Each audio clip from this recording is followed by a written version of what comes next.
ఆలయంలోకి వెళ్ళి బయటకు వస్తుంటే ఒక మాట మనస్సుని స్పృశించింది. మనకి ఏది ప్రమాణము అంటే ఇది వేదభూమి.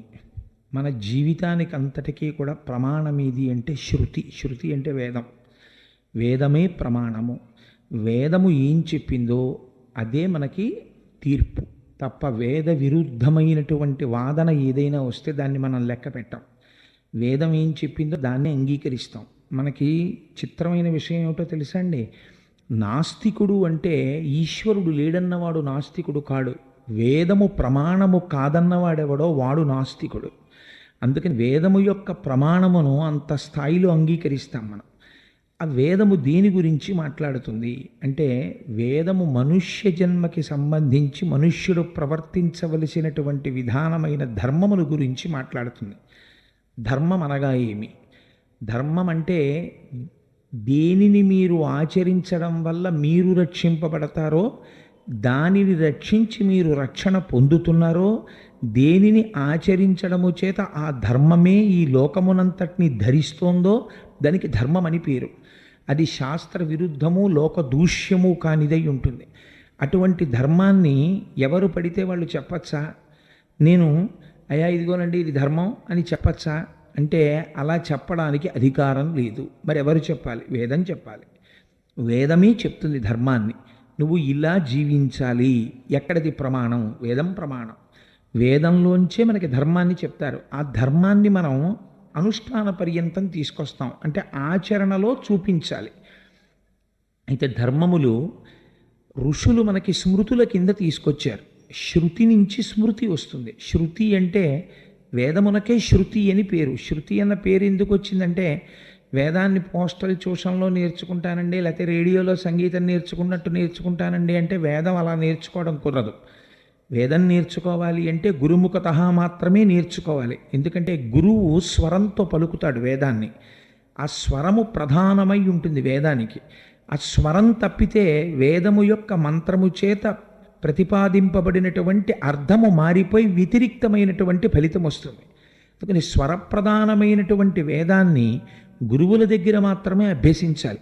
ఒకవేళ వేదం చదువుకోలేదు, అయ్యో నేను వేదం చదువుకోలేదు ఎలాగండి అని బెంగ పెట్టుకోక్కర్లేదని చెప్పింది శాస్త్రం. వేదమునందు నువ్వు ప్రామాణ్య బుద్ధిని కలిగి ఉండు. వేదము చేత ప్రతిపాదింపబడినటువంటి విషయమును గుర్తెరుగు. వేదము చదువుకున్నవాడు కనపడినప్పుడు ప్రణిపాతం చెయ్యి. నీ ఇంటికి ప్రయత్నపూర్వకంగా వేదముచిన పండితుణ్ణి తీసుకొచ్చి వేదమంత్రాలు వారితో స్వరబద్ధంగా చెప్పించుకో. చాలు. ఎక్కడ వేద గానము వినపడుతుందో అక్కడ రక్షణ కలుగుతుంది. వేదమే గాయత్రి స్వరూపము. అటువంటి వేదము గురువు నుండి శిష్యుడు విని నేర్చుకుంటాడు కాబట్టి దానికి శ్రోత్రేంద్రియ సంబంధము కలిగినది కాబట్టి దానికి శృతి అని పేరు. అటువంటి శృతిలో మనుష్యుడు ఆచరించవలసినటువంటి ధర్మమునకు సంబంధించినటువంటి నియమములనన్నింటినీ ఋషులు ఏరి క్రోడీకరించారు. క్రోడీకరిస్తే వారికి స్మృతులు అని పేరు వచ్చింది. స్మృతి ఎప్పుడు దేన్ని అనుసరించి మాట్లాడుతుంది అంటే స్మృతి స్వతంత్రంగా మాట్లాడదు. ఒక గౌతమ స్మృతి, ఒక మనుస్మృతి, ఒక యాజ్ఞవల్క్య స్మృతి అని స్మృతి అంటే ఆ ఋషి తయారు చేసినటువంటి ధర్మసూత్రములు. అవి ఋషి స్వతంత్రముగా చెప్పవచ్చా? చెప్పకూడదు. ఎక్కడి నుంచి చెప్తాడు? వేదంలోంచి తీసి చెప్తాడు. అందుకని స్మృతి ఎప్పుడు ఎవరిని అనుసరించి నడుస్తుంది? వేదమును అనుసరించి నడుస్తుంది. ఇక్కడ కాళిదాస మహాకవి ఒక అందమైన ఉపమానం వేశాడు. దిలీప చక్రవర్తికి సంతానం లేదు. సంతానం లేకపోతే ఆయన్ని కామధేనువుని సేవించమని చెప్పారు. కామధేనువుని సేవిస్తే నీకు బిడ్డలు కలుగుతారన్నారు. ఆ కామధేనువుని సేవించడం కోసం అని చెప్పి దిలీప మహారాజు నిరంతరము కామధేనువు వెంట నడుస్తుండేవాడు రక్షించడానికి. ఆ కామధేనువు వెంట నడుస్తున్నటువంటి దిలీపుని యొక్క అడుగు జాడలలో ఆయన భార్య అయినటువంటి సుదక్షిణాదేవి తన అడుగులు వేస్తూ నడిచేది. దిలీపుడి వెంట నడిచినటువంటి సుదక్షిణాదేవి ఎలా నడిచింది అంటే శృతిని అనుసరించి స్మృతి నడిచినట్లు అని ఉపమానం వేశాడు. అంటే స్మృతులు వేదమును ఎంతగా ఆదరించి వేదబద్ధమై నడుస్తాయన్నదానికి అది ఉదాహరణ. అటువంటి స్మృతులు మనకి ధర్మశాస్త్రాన్ని నిర్దేశిస్తాయి. ఈ ధర్మము ఎవరి కొరకు అంటే సమస్తమైనటువంటి జీవులలో ధర్మమును ఆచరించవలసినటువంటి అవసరము మిగిలిన ప్రాణులకు ఉండదు. ఎందుచేత వాటికి బుద్ధి లేదు కనుక. ఏమంటే ఒక ఆవు ఉంటుంది, ఆ ఆవు గడ్డి తింటుంది, లేకపోతే ఎక్కడో దానికి పచ్చటి గడ్డి కనపడి చూసుకోకుండా ఒక ఏటి ఒడ్డుకు వెళ్ళి ఆ ఏట్లో జారి పడిపోతుంది. బుద్ధి లేదండి అని అనరు. లేకపోతే ఆ ఆవు పాలని ఎవరో పితుక్కుంటే ఇచ్చేసింది, ఆ మాత్రం బుద్ధి లేదంటే దానికి ధర్మం తెలియదా అనకూడదు. పశువులకి ధర్మం ఉండదు, అది పశుధర్మము ఒక్కటే మాట. అప్పటికి ఆ ఉపాధిని అనుసరించి దానికి ఏది చెయ్యాలనిపిస్తే అది చేసేస్తుంది అంతే. అంతేకాని ఇది ఇలా చెయ్యవచ్చా అని ఏం ఉండదు, ఇంకా దానికి ఏం నియమావళి ఉండదు. కానీ మనుష్యుడికి సంబంధించి మాత్రం అనేకమైన ధర్మసూత్రాలు ఉంటాయి. కాలు తీసి కాలు వేస్తే ధర్మమును పాటించి తీరవలెను. ఈ ధర్మం అనేది ఎలాగ తెలుస్తుంది? మీకు ఒక గొప్ప గమ్మత్తైనటువంటి విషయాన్ని చెప్తారు పెద్దలు. ధర్మము కర్మ చేత బయటపడుతుంది. మీరు చేసేటటువంటి కర్మ వలన ధర్మము తెలుస్తుంది. మీరు ధర్మబద్ధమైనటువంటి నడువడిని కలిగి ఉన్నారా లేదా? మీకు నేను ఒక ఉదాహరణ చెప్తాను. ఒక బ్రాహ్మణుడు ఉన్నాడు, ఆయన సంధ్యావందనం చేసి తీరాలి. సంధ్యావందనం చేస్తున్నాడు కాబట్టి ఆయన ధర్మము ఆయన నెరవేర్చినట్లేనా అంటే, ఆయన కర్మ చేస్తున్నాడేమో సంధ్యావందన రూపంలో, కానీ ఆయన చేస్తున్నటువంటి కర్మ చాలా ధర్మబద్ధముగా చేస్తున్నాడు అనడానికి ప్రమాణమేమి అంటే దాని అందలి శ్రద్ధ. మళ్ళీ అదొక పెద్ద కీలకం తీసుకొచ్చి పెట్టారు పెద్దలు. శ్రద్ధతో చేశావా? శ్రద్ధ లేని కర్మ మీరు ఎంత కర్మ చెయ్యండి, దాని వలన వచ్చేటటువంటి ఫలితము బహుస్వల్పము. ఇందుచేత ఒక ఆయన లక్షపత్రి పూజ చేస్తూ ఉంటాడు. లక్షపత్రి పూజ చెయ్యడానికి కూర్చుంటాడు తప్ప అసలు బిల్వపత్రాన్ని చేతిలో పట్టుకుని శివలింగం మీద వేసేటటువంటి సమయంలో ఒక్క నామము మీద ఆయన మనస్సు లగ్నం కాలేదు. అక్కడ కూర్చున్నంతసేపు ఇతర విషయాల గురించి ఆలోచిస్తున్నాడు. నేను పిలిచిన వాళ్ళల్లో ఎంతమంది వచ్చారు, ఎంతమంది కాఫీలు తాగారు, ఎంతమంది టిఫిన్లు తిన్నారు, రాత్రి భోజనాలకు ఏర్పాట్లు అవుతున్నాయా లేదా, వంట వాళ్ళు వచ్చారా లేదా, వీటి గురించి ఆలోచిస్తున్నాడు. రొట్ట మాత్రం తీసి శివలింగం మీద వేస్తున్నాడు. దీనికి ఫలితం ఉన్నదా? ఉంటుంది, ఏదో కొద్ది ఫలితం ఉండకపోదు ఉంటుంది. కానీ ధర్మము దేని వలన ప్రకటితమవుతున్నది? మీ శ్రద్ధ వలన ప్రకటితమవుతున్నది. అందుకే ఆచమనం దగ్గర నుంచే తెలిసిపోయిందిరా నీ శ్రద్ధ ఏమిటో అంటారు. ఒక ఆచమనం చేసి పూజ మొదలుపెట్టు. మన వాళ్ళే అమాయకులు కాళ్ళండి, వాళ్ళు ఏం చేసినా అవతల వాడి శ్రద్ధ పసిగట్టడానికి పెట్టారు. ఆచమనం చెయ్యండి అన్నారనుకోండి, ఎందుకు చేస్తారో తెలుసా అండి? ఆచమనం చేస్తే 4 వేదములు తృప్తి పడడానికి చేస్తారు. సామవేదంతో మొదలుపెట్టి సామవేదము, యజుర్వేదము, ఋగ్వేదము, అధర్వణ వేదము, 4 వేదములు కూడా తృప్తి పొందుతాయి. ఎలా తృప్తి పొందుతాయని మీరు అడగచ్చు నన్ను. అరచేతిలో నీరు పోసుకొని మీరు పట్టవలసినటువంటి ముద్ర పట్టి మినపగింజు మునిగినంత నీరు మాత్రమే పోసుకొని కింది పెదవిని మాత్రమే తాకించి చప్పుడు కాకుండా జొర్రకుండా నీటిని లోపలికి 3 మార్లు తీసుకుని తర్వాత కింది పెదవిని కంటిని తుడుచుకుంటున్నప్పుడు వేదములు తృప్తి పడతాయి. ఎందుకు తృప్తి పడతాయి? అదేమి సరదా అండి, వేదాలకి ఆచమనం చేస్తే వాటికి తృప్తి ఏమిటి? కాదు. విద్ అన్న ధాతువులోంచి వేదం వచ్చింది. అంటే తెలుసుకోవలసిన దానిని వీడు తెలుసుకున్నాడు. ఆచమనం ఎందుకు చేస్తున్నాడో వీడు తెలుసుకున్నాడు. నేను చాలా సభల్లో చెప్పాను ఎందుకు చేస్తారో ఆచమనం. అందుకని మళ్ళీ ఇప్పుడు చరివిత చరణం ఆ ఆచమనం ఎందుకు చేస్తారన్న దాని గురించి నేను మళ్ళీ ప్రస్తావన చెయ్యను. ఆ ఆచమనం చేసినప్పుడు శ్రద్ధతో చేస్తే వేదములు తృప్తి పడతాయి. అలా కాకుండా మీరు ఉద్ధరణితో నీళ్లు తీసుకుని పోసుకునేటప్పుడు సగం కింద సగం మీద పోసేసి జుర్రును లాగారనుకోండి, వెంటనే పెద్దలు గ్రహిస్తారు. ఒకసారి నేను ముక్తేశ్వరంలో ఒక శివాలయానికి వెళ్ళాను. వెళితే నాతో పాటు మా బావగారు కూడా వచ్చారు. ఆయన స్టేట్ బ్యాంక్ ఆఫ్ ఇండియాలో ఒకప్పుడు పీబీడీ మేనేజర్ చేసేవారు. వారు అక్కడ కూర్చుంటే నేను ఒక ఉపన్యాసానికి వెళ్ళిపోతూ మార్గమధ్యంలో ఆగాను. ఆగితే అక్కడ ఒక చిన్న పిల్లవాడు, ఒక 11 ఏళ్ళు 12 ఏళ్ళు ఉంటాయి, అతను అర్చకుడిగా ఉన్నాడు, వేదం చదువుకుంటున్నాడు ఆ పిల్లాడు. అతను మమ్మల్ని ఆచమనం చేయండి అన్నాడు. మా బావగారు ఆచమనం చేస్తూ చప్పుడు చేశారు. అతను వెంటనే అన్నాడు, ఏమండి నేను ఇలా అన్నానని అనుకోవద్దు, మీ తల నిరిసిపోయింది, మీ ఒంటి మీద యజ్ఞోపవీతం కనపడుతోంది, కాబట్టి మీరు బ్రాహ్మణులు, మీ పేరు చివర శర్మ ఉన్నది, మీకు ఆచమనం చేయడం ఇప్పటికి రాదా అని అడిగాడు. ఆ చప్పుడు ఏమిటి ఆచమనం చేసేటప్పుడు? అలా జుర్రకూడదు, జుర్రడం కాదు ఆచమనం. మీరు ఆచమనం చేయడం ముందు నేర్చుకోండి ఇంటికి వెళ్ళాడు. అంటే ఆ పిల్లవాడి యందు ఎంత శ్రద్ధ ఉందో చూడండి. ఆ శ్రద్ధ ఎదుటివారి యందు భగ్నమైతే అతను సహించలేకపోయాడు. కర్మ కాదండి ఉద్ధరించేది, కర్మ జడం. రమణ మహర్షి అంటారు, కర్మత జడం, కర్మ ఏమీ మిమ్మల్ని ఉద్ధరించదు. నేను ఇప్పుడు ప్రసంగం చేస్తున్నప్పుడు ఇక్కడ అనేక మంది కూర్చుని ఉన్నారు సభలో. వీళ్ళందరూ కూడా సమాన స్థాయిలో ఉద్ధరింపబడిపోతున్నారు ఈ సభలో. అంటే మీరు ఒక కర్మ చేస్తున్నారు. ఏమిటి ఆ కర్మ? శృణ్వంతపహ, మీరు వింటున్నారు. వినడం ఒక కర్మ. కానీ వినడము చేత మీరందరూ ఉద్ధరింపబడిపోతున్నారు అనుకుంటే పొరపాటు. ఈ వింటున్నట్టుగా ఉన్న వాళ్ళలో ఎంతోమంది మనస్సు ఎక్కడో ఉంటుంది. వినేటప్పుడు తాదాత్మ్యతతో వింటున్నవాడు ఎవరో ఒక్కడు ఉంటాడు, లేకపోతే ఇద్దరు ఉంటారు, లేకపోతే 10 మంది ఉంటారు. ఏమో ఈ సభలో అందరూ ఉండవచ్చు, నేనెందుకు తీర్పు చెప్పాలి? అందుకని వాళ్ళు అలా ఉన్నవాడెవడో వాడు తపహ, వాడు తప్పిస్తున్నాడు, వాడు తరిస్తున్నాడు, వినడంలో తరించిపోతున్నాడు వాడు. అందుచేత కర్మయందు శ్రద్ధ తెలుస్తుంది. శృంగగిరి పీఠాధిపతులు ఒకసారి ఒక ఊరికి విజయం చేశారు. విజయం చేస్తే అక్కడ ఒక బ్రాహ్మణుడు, పీఠాధిపతులు కూర్చునున్నారు, మనం అలా గట్టిగా మాట్లాడకూడదు, మనం అలాగ గట్టిగా మాట్లాడి మన గురించి మనం చెప్పుకోకూడదన్న ఇంగిత జ్ఞానం మరిచిపోయి పీఠాధిపతుల చెవిలో తన యొక్క గొప్పతనం పడాలని అక్కడున్న బ్రాహ్మణుల్ని పిలిచి, మా ఊళ్ళో నేను ఫలానా దాని మీద ప్రవచనం చేశాను, రామాయణం మీద ప్రవచనం చేశాను, లలితా సహస్రం మీద ప్రవచనం చేశాను, అంతమంది పొంగిపోయారు, ఇంతమంది పొంగిపోయారు చెప్తున్నాడు. విన్నారు పీఠాధిపతులు. దగ్గరికి పిలిచారు. ఏమండి మీ నిత్యకర్మానుష్ఠానము బాగా సాగుతోందా అన్నారు.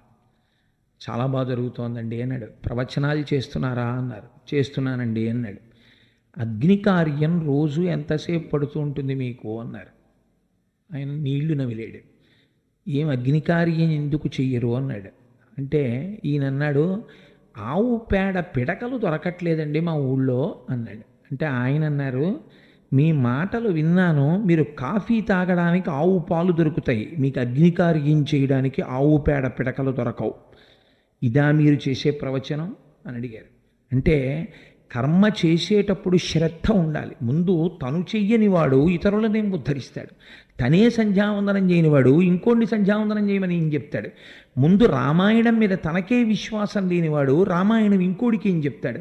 భాగవతాన్ని తను నమ్మనివాడు భాగవతం ఇంకోడికి ఏం చెప్తాడు? మీరు ఒక కర్మ చేస్తే కర్మ చూసి పొంగిపోవాలి. చంద్రశేఖర పరమాచార్య స్వామి కూర్చుని పూజ చేస్తుంటే ఆ పూజ చూడడానికి కొన్ని వేల మంది వచ్చేవారు. వారు ఆ పూజ చేస్తూ రమించిపోతుండేవారు, పొంగిపోతుండేవారు.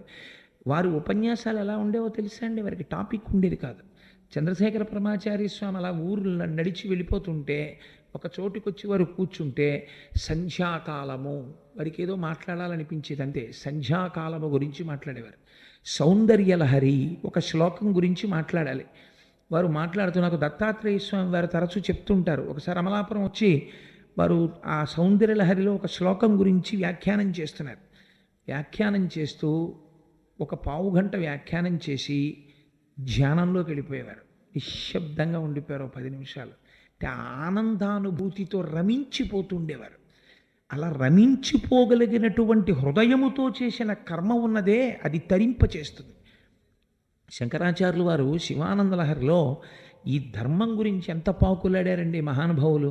ఒక మాట చెప్పారు, గభీరే కాసారే విశతి విజనే ఘోర విపిని విశాలే శైలీ చ భ్రమతి కుసుమార్థం జడమతి సమర్ప్యై చేత సరసిజముమానాథ భవతే సుఖేనావస్థాతుం జన ఇహ నజానాతికి మహో అని అడిగారు. నిన్ను శివపూజ చెయ్యని మేం చెప్పాం, చేతులారంగ శివుని పూజింపడేని, నోరు నొవ్వంగ హరికీర్తి నుడువడేని, దయయు సత్యంబు లోనుగా తలపడేని, కలుగనీటికి తల్లుల కడుపు చేటు అంటారు పోతనగారు. పోతనగారు ఆ మాట అనడానికి ఎందుకంటే అలాగా శివపూజ చెయ్యి విష్ణువుని పొగుడు ఏమిటా స్లోగనం? జై జీవాన్ జై కిసాన్ లాగా.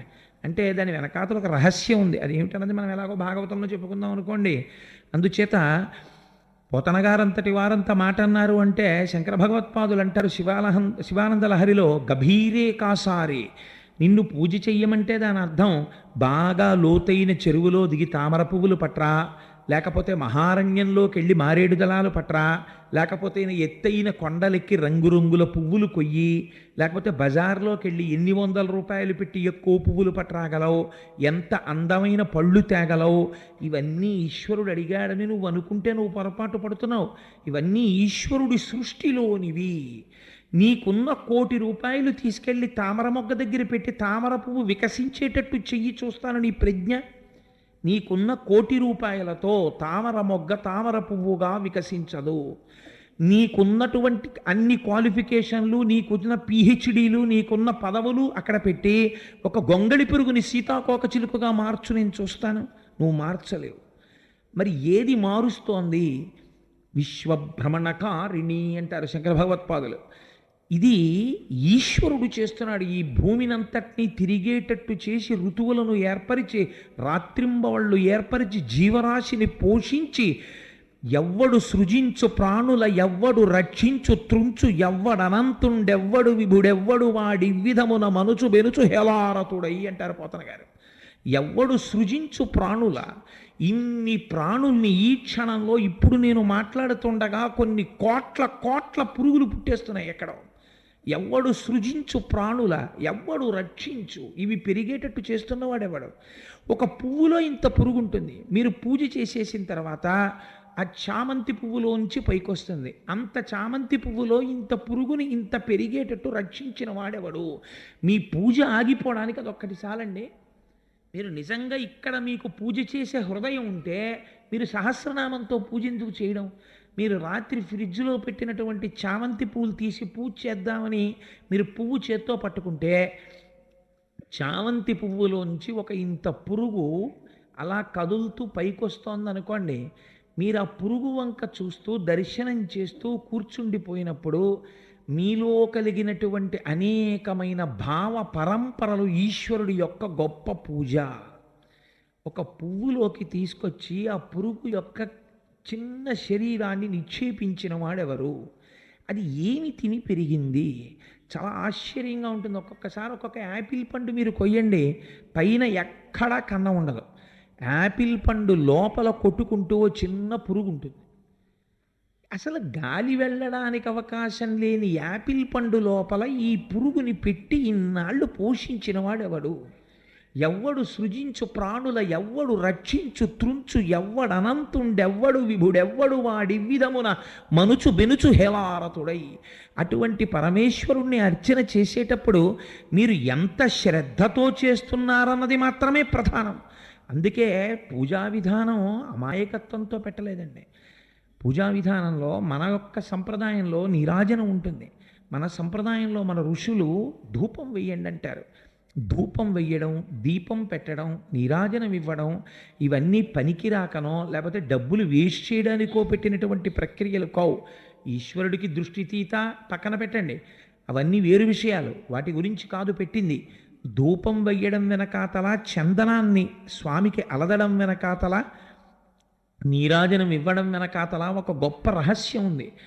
శాస్త్రమునందు మీకు కలిగినటువంటి అభినవేశము, శాస్త్రము పట్ల మీకు కలుగుతున్నటువంటి ఆతృత కూడా మీ ఆత్మను తెలుసుకోవడానికి మీకు ప్రతిబంధకమైపోతుంది ఒకప్పుడు. ఎందుకనంటే పుస్తకాలు చదవగా చదవగా చదవగా చదవగా ఇంకా చదవాలి ఇంకా చదవాలి ఇంకా చదవాలనిపిస్తుంది. ఎంత చదివితే తాను ఉద్ధరింపబడతాడు? చదువుకున్న దాన్ని మీరు ఎప్పుడు తెచ్చుకుంటారు అనుష్ఠానంలోకి? ఎప్పుడు ధ్యానం చేస్తారు? ఎప్పుడు మీరు ఇక్కడ భగవంతుణ్ణి దర్శనం చేసి రమిస్తారు? ఆ స్థితికి ఎదగడానికి మీ పూజ రోజు రోజుకి పాలిష్ అవ్వాలి. ఇప్పుడు ఇక్కడ కూర్చున్న తర్వాత నా పక్కన ఎవరో కూర్చుని అన్నారు, మా దొరగారే అన్నట్టున్నారు, ఈ దీవాను నరసింహమూర్తి గారు ఎక్కడ తెచ్చారో కానీ భలే ఉంది కోటేశ్వరారు అన్నారు. నాకు వెంటనే అనిపించింది, ఓహో ఇవాళ ఈశ్వరుడు నేను చెప్పబోయే ప్రసంగానికి పదును పెడుతున్నాడు అనుకున్నాను. ఇది చూడండి మెరుస్తోంది కదా. అంటే బహుశా నా కోసం పెట్టారో లేదో నాకు తెలియదు, కానీ కోటేశ్వరరావు గారు వస్తున్నాడు, ఈ దీవాను వేస్తాం కదా, ఇది కొంచెం వెలిసిపోయి ఉంటే బాగుండదని ఏదో పాలిష్ చేసినట్టున్నారు దీనికి.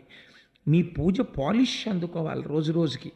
ఇప్పుడు నేను పుట్టి 47 ఏళ్ళు అవుతోంది. 47 సంవత్సరాలంటే నేను ఏ 6వ ఏట నుంచో 7వ ఏట నుంచో పూజ చేస్తున్నాను. పూజ చేస్తే పూజ చేశానంటే అది నా గొప్పతనం కాదనుకోండి. పూజ చేయకపోతే చిన్నప్పుడు మా అమ్మ కాఫీ ఇచ్చేది కాదు. కాసేపు పూజ చేసిరా కాఫీ ఇస్తాననేది.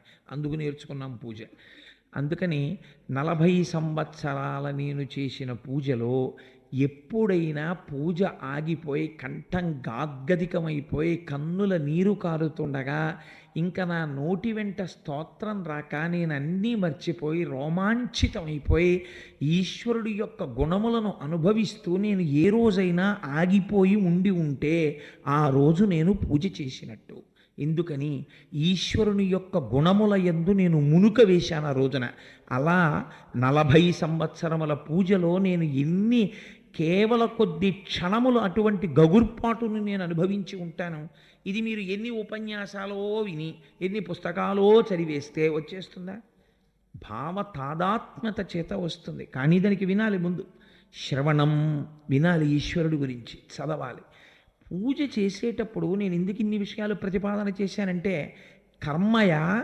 కర్మయందు మీకు కలిగినటువంటి గొప్ప అభినవేశమా, ఈ కర్మ చేసేటప్పుడు మీరు పొంగిపోతుండాలి. నేను మీకు ఒక్క ఉదాహరణ చెప్తాను. తల్లి పిల్లవాడికి అన్నం పెడుతుంది.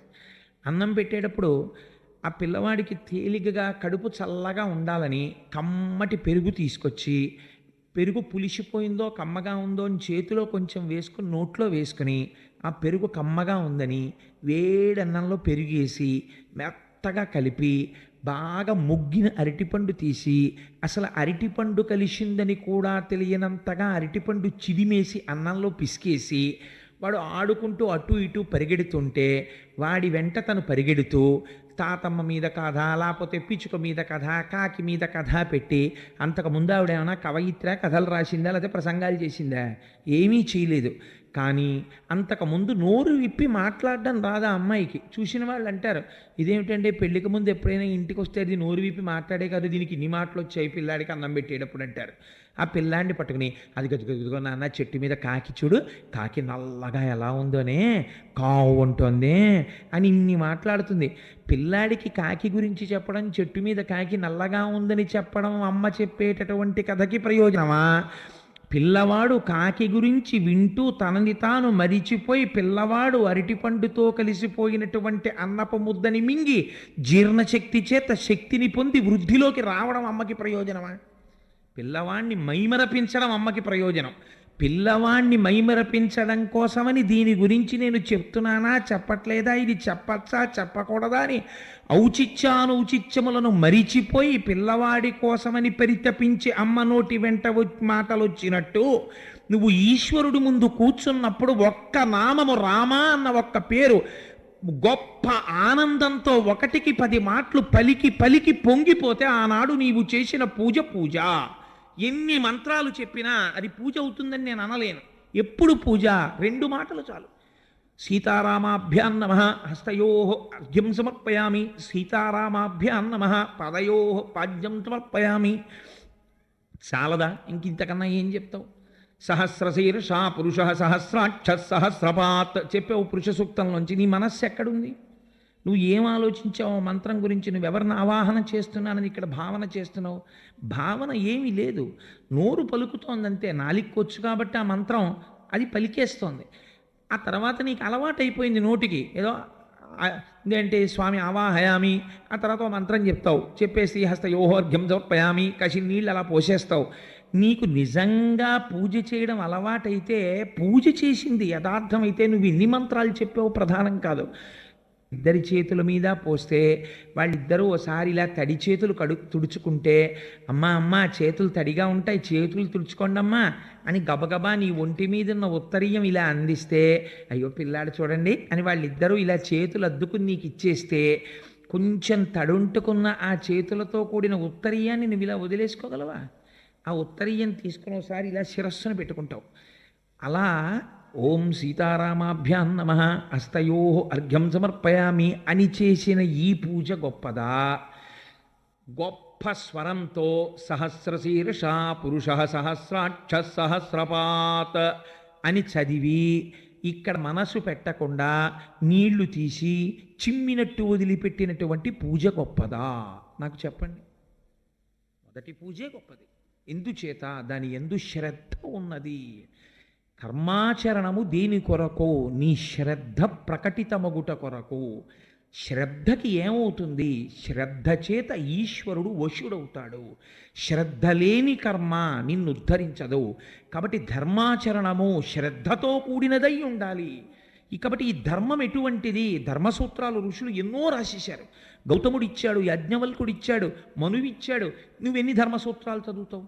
నువ్వు ఎన్ని ధర్మ సూక్ష్మాలు చదివినా, ఎన్ని ధర్మాలు చదివినా, నీ జీవితంలో నువ్వు ఎన్ని జ్ఞాపకం పెట్టుకుని ఒక సందర్భం వచ్చినప్పుడల్లా ఏమండి ఇప్పుడు నేను ఏం చెయ్యాలి, నా మనస్సును ఎలా నియంత్రించుకోవాలి, దీని మీద గౌతముడు ధర్మసూత్రంలో ఏం చెప్పుంటాడు, ఓసారి ఆ ధర్మసూత్రం జ్ఞాపకం తెచ్చుకుందామని 203వ సూత్రంలో ఎక్కడో చెప్పినట్టు గుర్తు గుర్తు రావట్లేదు, ముందు 150 నుంచి గుర్తొస్తోందని ఆ సమయంలో నువ్వు అక్కడ ఆగిపోయి ఒక 63 సూత్రాలు చదువుకుని ఆ జ్ఞాపకం వచ్చింది, ఇప్పుడు ఈ సూత్రం ఇలా వర్తిస్తుందా అలా వర్తిస్తుందా అనుమానం వచ్చి అక్కడ ఉన్న సిచ్యువేషన్ని నువ్వు ఫేస్ చేయకుండా వదిలిపెట్టలేవు జీవితంలో. కాబట్టి పెద్దల యొక్క గొప్పతనం ఎక్కడుందో తెలుసా అండి? ఋషుల గొప్పతనం. ఇప్పుడు ఈ ధర్మాన్ని వడబోసేశారు, వడబోసేసి తీసుకొచ్చి మనకు అందచేసేసారు. మన వాళ్ళు చాలా సారభూతమైనటువంటి విషయాన్ని మాత్రమే తీసుకొచ్చి మనకు అందిస్తూ ఉంటారు. అలా అందించడంలో ఒక గొప్ప ప్రయత్నం చేశారు. ధర్మము నువ్వు జీవితంలో కాపాడుకోవడానికి నీకు మేము చాలా చిన్న చిన్న సూత్రాలు చెప్తాం.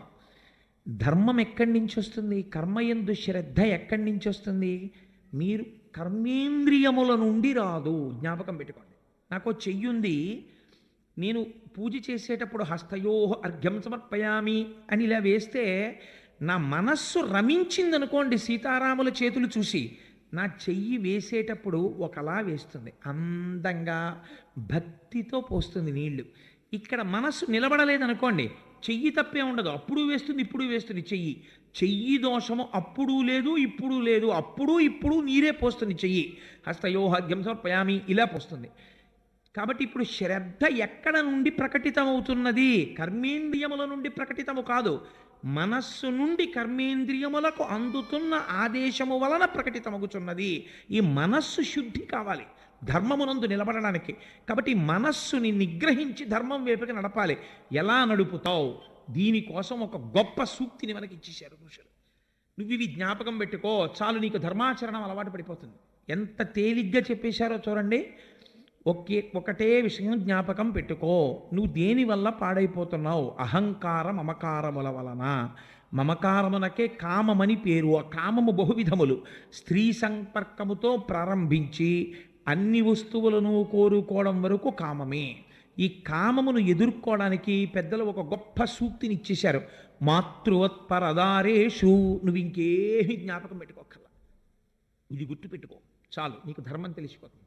నువ్వు ఏ ధర్మసూత్రాలు చదవక్కర్లేదు. సత్యం వద ధర్మంచర.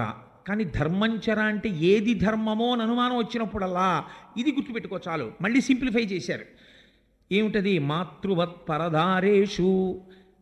నీవు నీ వంశమును పెంచుకోవడం కోసమని ఒక మామగారిని అర్థించి పొందినటువంటి నీ ధర్మపత్నిని తప్ప, గమ్మత్తు చూడండి, ఆవిడ కూడా భోగపత్ని కాదు, ధర్మపత్ని. అన్ని ధర్మంతోనే కలుపుతారు.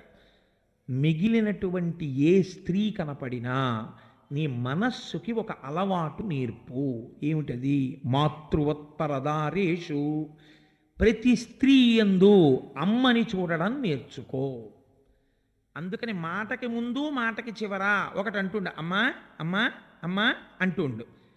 ఎప్పుడైనా నీ మనస్సు చాలా గమ్మత్తయింది, అది ఖచ్చితంగా జారుడు మెట్ల మీదకి ఎడుతుంది. వెంటనే ఒక జ్ఞాపకం చేసుకో, నేను ఆరాధన చేసేటటువంటి తల్లి ఎవరో, నేను ప్రతి నిత్యము ఏ పార్వతీదేవి పాదములకు పూజ చేస్తానో ఆ పార్వతీదేవి నా ఎదుట నిలబడినది, నేను ఆ అమ్మతో మాట్లాడుతున్నాను, నేను అన్య దృష్టితో నా చేత పూజలందుకునే నా కులదేవతని చూడవచ్చా? వెంటనే నిగ్రహింపబడుతుంది. పాలు పొంగడం పాల లక్షణం, నీళ్లు జల్లితే వెనక్కి వెళ్ళడం పాల లక్షణం. కాబట్టి ఎలా నిగ్రహిస్తావు? మన వాళ్ళు కేవలం ఇలా ఉండు అని చెప్పి వదలరు, అలా ఉండడం ఎలాగో నేర్పుతారు. అది భారతీయ ఋషుల గొప్పతనం. మీరు ధర్మంగా ఉండండి అని చెప్పి వదిలిపెట్టరు, ఎలా ఉండగలవు నేర్పుతారు. మాతృవత్ పరదారేషు, ప్రతి స్త్రీ యందు నీ తల్లిని చూడు. పరద్రవ్యాణిలోష్టవత్, రెండో పాడు చేసేదేమిటి? ధనం. అస్తమానం ప్రతివాడి ధనం నీ ధనంగా పొందాలని ఉంటుంది. నీది కాని దానిని రాతిని రప్పని చూసినట్టు చూడు. ఇప్పుడు మా దొరగారు నన్ను మా ఇంటి నుంచి ఇక్కడ వరకు కారులో తీసుకొచ్చారు. నేను వస్తున్నప్పుడు రోడ్డు మీద ఓ బంగారపు గొలుసు పడిపోయి కనపడింది అనుకోండి. నేను అలా చూశాను అనుకోండి కారు గ్లాసెస్లోంచి, దొరగారు బంగారం గొలుసు పడిపోయిందంటే ఒకసారి కారు ఆపండి అని చెప్పి గబగబా దిగొచ్చి ఆ బంగారం గొలుసు తీసుకుని కారు ఎక్కి వచ్చేస్తాను. అంటే ఉదాహరణకి చెప్తాను, అలా ఏరుకుంటుంటావా నువ్వు అనుకోకండి, అలా ఏరుకుంటే దొరుకుతాయా? కానీ అదే రాళ్ళు రప్పలు ఎన్నో కనపడితే దాని మీద కనీసం నా దృష్టి నిలబడుతుందా? అవి రాళ్ళు రప్పలు, వాటితో నాకెందుకు, అవన్నీ నేను ఇంటికి తీసుకెళ్ళి ఇంట్లో పెట్టుకుంటాను అంటే రాళ్ళు రప్పలు మనకెందుకు అంటాను. పరద్రవ్యాణిలోష్టవత్, నీది కానిది 1,00,00,000 రూపాయలు అక్కడ కనపడినా దాని యందు అదే భావన పెట్టుకో. ఈశ్వరుడు అది నాకు ఇచ్చినది కాదు, నాది కాదు, అది రాయితో సమానము. పరద్రవ్యాణిలోష్టవత్. మూడవ సూత్రం ఒకటి చాలా అద్భుతమైన సూత్రం చెప్పేశారు. ఆత్మవత్ సర్వభూతేషు, నేనే ఆ భూతముగా ఉంటే అని ఆలోచించుకో. నువ్వు నిష్కారణంగా ఒకరిని బాధ పెట్టాలనుకున్నావు, నేను ఈ మాట అన్నప్పుడు వారు బాధపడ్డం కాదు, నన్ను వారు ఆ మాట అంటే ఆలోచించు. అంతటా ఉన్నది ఒక ఈశ్వరుడే అన్న భావన చెయ్యి. నీకు భూతదయ తనంత తాను వస్తుంది. భూతదయతో ఉండు, అన్ని భూతముల యందు దయతో ఉండు రమ్మంటే రాదు. ఆత్మవత్ సర్వభూతేషు, నీ ఆత్మయే ఆ భూతమునందు ఉంది. ఒక రాయి పెట్టి నిన్నెవడో డొక్కలో కొట్టాడు, నీకెంత నిప్పెడుతుందో నువ్వు కుక్కని కొడితే అలాగే ఉంటుంది. ఆ నిప్పికి ఈ నిప్పికి సదృశమే, తేడా లేదు. అలాగే కుక్క బాధపడి ఉంటుంది, నేను ఎంత బాధ పెట్టాను కుక్కని అని నువ్వు పశ్చాత్తాపడితే రెండవసారి కొట్టవు. ఇది ఋషుల యొక్క గొప్పతనం. అందుకని యపశ్యతి సపశ్యతి, అందుకని నువ్వు ఎలా భావన చేస్తావో అలా దాని యందు చూడు. ఈ 3 తెలుసుకో చాలు, నువ్వు ధర్మంలోకి వెళ్ళిపోతావు. ఇప్పుడు సరే, ఈ సిద్ధాంతం కూడా మాకంత బాగా తెలియట్లేదండి. ఆత్మవత్ సర్వభూతేషు ఇది ఎలా కుదురుతుంది? లేకపోతే మాతృవత్ పరదారేషు, ఇతర స్త్రీలని చూసినప్పుడు అమ్మగా చూడడం ఎలా కుదురుతుంది అని అనుమానం వస్తుందేమోనని నడిచి చూపించడానికి వచ్చాడు రామచంద్రమూర్తి. అందుకే రామాయణం విన్నామండి అని అనకు. రామాయణం ఎంత కాలము ఊపిరి ఉంటుందో అంతకాలము రామాయణం లోపల పునశ్చరణ జరుగుతూనే ఉండాలి. ఎందుకని? రామాయణం ఎన్ని కోణములలో నువ్వు ఆలోచిస్తే అన్ని కోణములలో పదునెక్కుతుంది నీ నడువడి. రామాయణం అంతా నడువడికి సంబంధించిన శాస్త్రము. నేను ఇవాళ ఒక కొత్త కోణాన్ని ఆవిష్కరించే ప్రయత్నం చేస్తాను. రామాయణం మీరు రామాయణంగా విన్నారు, కానీ నేనంటున్నాను ఇవాళ Ramayanam is a behavioural science అంటున్నాను. రామాయణము నడువడికి సంబంధించినది. లేకపోతే రామాయణం అన్న పేరు ఏమిటండి అసలు? రామాయణం అన్న పేరు అసందర్భము. ఎందుకని? అది మహర్షి పెట్టలేదు. సీతాయాశ్చరితం మహత్ పౌలశ్చమధివ్యధమిచ్చేవ చకార చరితం వ్రత. ఇది పౌలశ్చ వధ, సీతాయాశ్చరితం. మరి రామాయణం ఎలా అయింది? ఆయనం అనగా ఏమి? ఆయనం అనగా నడక. కాలమునకు నడక ఉన్నది. దాన్ని మనం ఉత్తరాయణము దక్షిణాయనము అంటాం. కాలము ఉత్తరాయణంగా నడుస్తుంది, దక్షిణాయనంగా నడుస్తుంది. అలా రామాయణము ఇది రాముడి నడక. ప్రతి కాండలో రాముడు నడుస్తున్నాడు. రాముడు నడిస్తే అది రామాయణం అయింది. రాముడు నడిస్తే గొప్పే ఉందండి, మిగిలిన పాత్రలు నడవలేదా రామాయణంలో? అన్ని పాత్రలు నడిచాయి కాబట్టి అవి కూడా పుట్టాయి, పెరిగాయి, పెద్దవయ్యాయి, పరమాత్మలో కలిసిపోయాయి. అలాగే రామావతారం కూడా. మరి రామాయణమే ఎందుకైంది అంటే రాముడు నడిచిన నడక మిగిలిన వారి నడక వంటిది కాదు. రాముడు నడక అని దేన్ని పిలుస్తారు? ఒక కాలు స్థిరంగా ఉండాలి, ఒక కాలు కదిలి ముందుకెళ్ళాలి. ఏ కాలు కదిలి ముందుకెళ్ళిందో ఆ కాలు స్థిరంగా నిలబడాలి, రెండో కాలు కదలాలి. మీరు 2 కాళ్ళు ఏకకాలమునందు కదిపారనుకోండి పడిపోతారు. ఒక కాలు ఊంచుకోలేకపోయిందనుకోండి రెండో కాలు కదులుతున్నప్పుడు, అప్పుడు పడిపోతారు. కాబట్టి ఆ కాలు ఆ నడక కుంటి నడక. లేదు, 2 కాళ్ళు కదిపారు, పడిపోవడం తథ్యం. ఒక కాలు నడిచి స్థిరంగా ఆగాలి, రెండో కాలు పైకి లేవాలి. అలా లేవలేకపోయింది అనుకోండి అది పక్షవాతం వచ్చింది, అప్పుడు గమనం లేదు.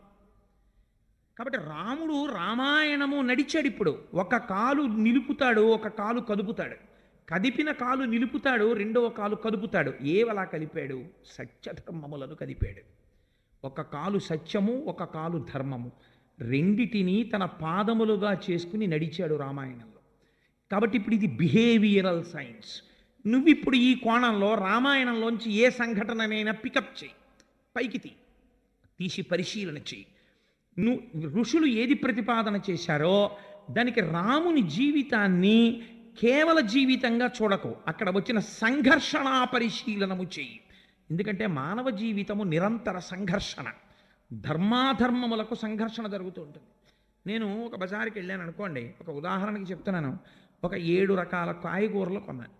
కొని ఆ కూరగాయలు కొట్టువాడితోటి, అబ్బాయి ఇదిగో లెక్క వేయి, 1/2 కిలో వంకాయలు, 1/2 కిలో చిక్కుడుకాయలు, 1/2 కిలో పచ్చిమిరపకాయలు అన్నీ చెప్పేశాను. చెప్పేసిన తర్వాత 42 రూపాయలు అయిందండి అన్నాడు వాడు. 42 రూపాయలు ఇచ్చేసి వచ్చేసాను. వచ్చేస్తుంటే మా ఇంటి దాకా వచ్చేసాక గుర్తొచ్చింది, అసలు అన్నింటికన్నా ఎక్కువ కొన్నవి కేజీ బెండకాయలు 14 రూపాయలు. అవి వేయలేదు బిల్లులో, వాడు అడగలేదు, మర్చిపోయాను.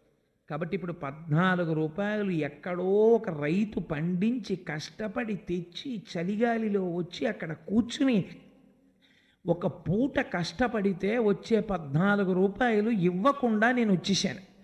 నేను బీకామ్ చదువుకున్నాను, ఐఆర్పిఎం చదువుకున్నాను, రామాయణం చెప్పుకున్నాను, భాగవతం చదువుకున్నాను, కాల్సనా ఎందుకు ఆ ధర్మం నాకు? అప్పుడు నేను పరివేదనకి లోనైపోయాను అనుకోండి.